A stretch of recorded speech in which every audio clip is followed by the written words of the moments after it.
couple of years ago when Ooishi wrote the episode of Bardock manga, and then eventually it was made into a anime, she took a lot of Dragon Ball Bardock fans' fantasies and made them a reality by giving Bardock the ability to become a Super Saiyajin, or Super Saiyan, or Super Saiyan. However way you want to say it, doesn't matter. Just respect each other. But then we saw Bardock fight Frieza's great-great-great-great-great-great-great-grandfather, Chilled. Now, this is not a story that was created by Toriyama. It was created by Ooishi. But the question a lot of fans had that I've talked to is, can Bardock, with the enhancement of SSJ, defeat Frieza on Namek? Could he, if he had survived and somehow made it to the regular timeline, I don't know how it would have happened, would he have a chance against Frieza? We're going to talk about it here. Joining me to talk about whether or not Bardock could beat Frieza, please welcome Dragon Ball Nation. Hey guys, what's up? Glad to be here. What about your big intro. Anyways, yeah, the king of power scaling. Go ahead and subscribe to Josh's channel. I'll put the link down below. Josh drops a lot of daily content, right? That's absolutely correct. Sometimes 2 times a day. Yeah, sometimes, me too. Sometimes 2 times a day. So let's talk about Bardock going SSJ. Now, before we get into it, I just want to say that I don't want to discuss canon or non-canon, because episode of Bardock, the debate has been whether or not it's canon or not canon. It was not written by Toriyama at all. Toriyama did design Chilled, and those of you who are watching this video, don't leave a comment saying blah blah blah, it's not canon or it is canon. That's not what we're talking about here. It's more of a hypothetical video. Can Bardock beat Frieza? Now, here's the points I want to make, Josh, before we really delve into this. Goku was fighting Frieza on Namek. And by the way, folks, we're talking about Frieza in his 4th form, but we'll discuss the other forms too. And Goku had been training for 6-7 days on his way to Namek. He mastered the Kaioken pretty much. When SSJ got a 50 times multiplier, was able to beat Frieza up real bad. In the anime, though, they kind of changed it a little bit compared to the manga, because Frieza actually was able to fight back and compete with Goku a little bit more than he did in the manga. Now, in your opinion, Josh, a lot of fans feel that if any Saiyan becomes Super Saiyan, they feel that they can automatically beat Frieza, because we saw Goku and Trunks do it. But I don't know if that's the case, because I'm not sure if Kid Goten and Trunks could do it. What do you think? I think that absolutely after their time chamber train, they could defeat Frieza. But this is something that a lot of people don't grasp, or maybe don't know because they never, looked at the manga or anything like that. But if you remember, early future Trunks, not when he went back in time or when he did his training, but when he's first introduced in the history of Trunks timeline, the special's a bit different, because of the special he turns Super Saiyan at the end of the special. When you're not looking at the special, he's already a Super Saiyan, and he's training with Gohan, future Gohan, and Gohan's his base form, dodging Super Saiyan's Super Saiyan Kid Trunks' attacks like nothing. Teen Trunks, Kid Trunks, I don't know what you want to call him. But Gohan's base form is not anywhere near Frieza's final form's power as 100%. And if he's probably around like a 4 or 5 million in his base. And he's easily dodging a Super Saiyan's attacks. That shows you how weak Trunks as a Super Saiyan had to have been, before all his training, obviously. Yes. So that's really weak. And there's not it doesn't bring you up to a set level. It's, it's 50 times multiplier is what fans like to, quote unquote agree on.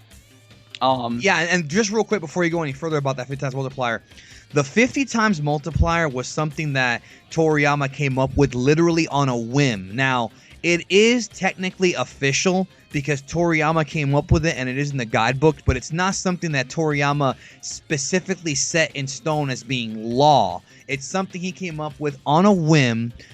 Because actually, if you read into the Super Exciting Guide, I believe it was Super Exciting Guide, Toriyama says that he originally wanted to make it 2 or 3 times, and he just said, screw it, let's do 50 times. Right. So just wanted to cover that. And there's nowhere where it really, you could maybe dispute it, but the only way to legitimately get a consistent basis on characters is to use that 50 times, because that's really all we have to go on.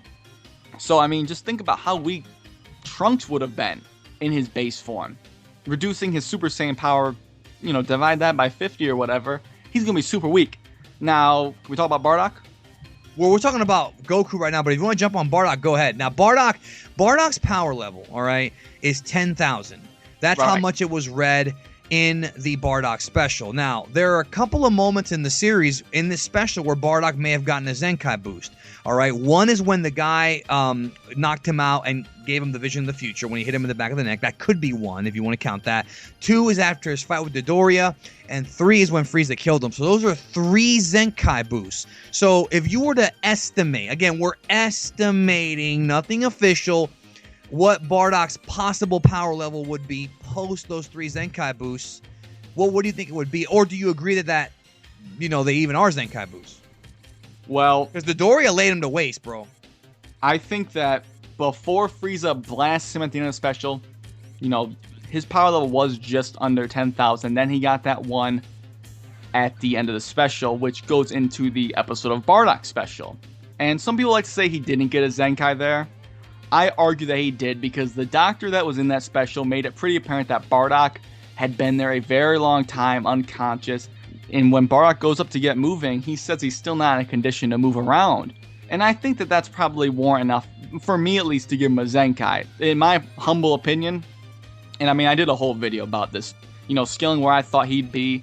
I did a couple of estimates, and you gotta look at Zenkai boosts throughout the series. They're incredibly inconsistent, and I know Mike from LaughingStock Media likes to look at them this way, is that when you get a Zenkai, very, and most of the time it's just, obviously, a story tool. Putting you at a set power level to match up with the person you last fought, or someone that you're going to be fighting next. That's it. And people like to say that, well, you could say that Bardock maybe was getting a Zenkai that would bring him up to first form Frieza. Maybe you could argue that. That's still, obviously, with a 50 times boost, would not put him up against final form Frieza in any sense.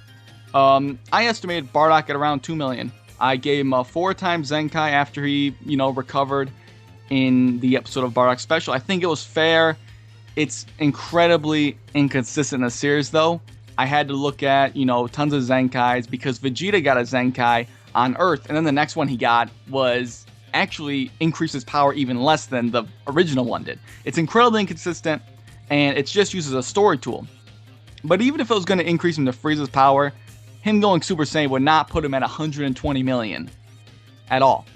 It put him at about 26, 27 million, which is definitely, pretty strong, but not quite 120 million. And I know people like to say, power levels are bullshit. Well, that term gets thrown around pretty loosely. And if you're twice or 3 times as strong as someone or more, you're going to generally mop the floor with them no matter what. Unless you have some special technique like the Spirit Bomb. You know what I mean? So you think that before he actually went Super Saiyan, that Bardock was at 2 million. So if we do the math... Well, as a Super Saiyan, I think he was 2 million. Oh, okay. I just wanted to clarify that, because I thought you meant in his base form. So you think he was a 40,000, I estimated. Okay. Which I don't think is, unfair. So if we do the math, all right, 40,000 times a 50 times multiplier... times 50 is 2 million. Okay, so that makes sense. That's fair. I respect that. He still wouldn't be able to beat Frieza. From what you're telling me, he might be able to beat Frieza in his first 3 forms, but once he goes to his 4th form, he's fucked. Right, and I mean, you gotta look at it. If he's getting Zenkai boosts before that weren't that strong, I think giving him a 4 times Zenkai is far more than generous. But again, if it's a story-related thing and he's getting a Zenkai that puts him as strong as first form Frieza, that's still putting him around, 26.5 million. It's strong, but not even close to Final Form Frieza at all. And there's going to be people that are going to argue against this no matter what, till the day they die. A lot of them are Bardock fans. I mean, what can you do? It's just the fact that it's nearly impossible to really say that he could beat Frieza. But then again, there's no evidence in the Bardock special to put his power at. Like, we don't know how strong Chilled is. For all we know, he could be stronger than Frieza. I don't think so. I would think he'd be weaker. Way weaker. We really don't know, do we? We honestly don't, but logically speaking, it would make sense for him to be weaker, in my opinion at least. Yeah, because Frieza's a prodigy. Remember, he's a mutant from his race, him and Absolutely. King Cole. Yeah, he's a prodigy. So I just don't see it. Yeah, I agree with you. There's just no way that Bardock could beat Frieza. A lot of fans wish it would have happened. They want Bardock to get the revenge. Same thing with Vegeta. Vegeta fans wanted to beat Frieza, and unfortunately, he beat Frieza up in Resurrection F, but didn't kill him. But still, dude, like, I agree with you. Like, just because somebody's a Super Saiyan or a Super Saiyan, whatever, just because somebody achieves that form does not automatically mean they can beat Frieza.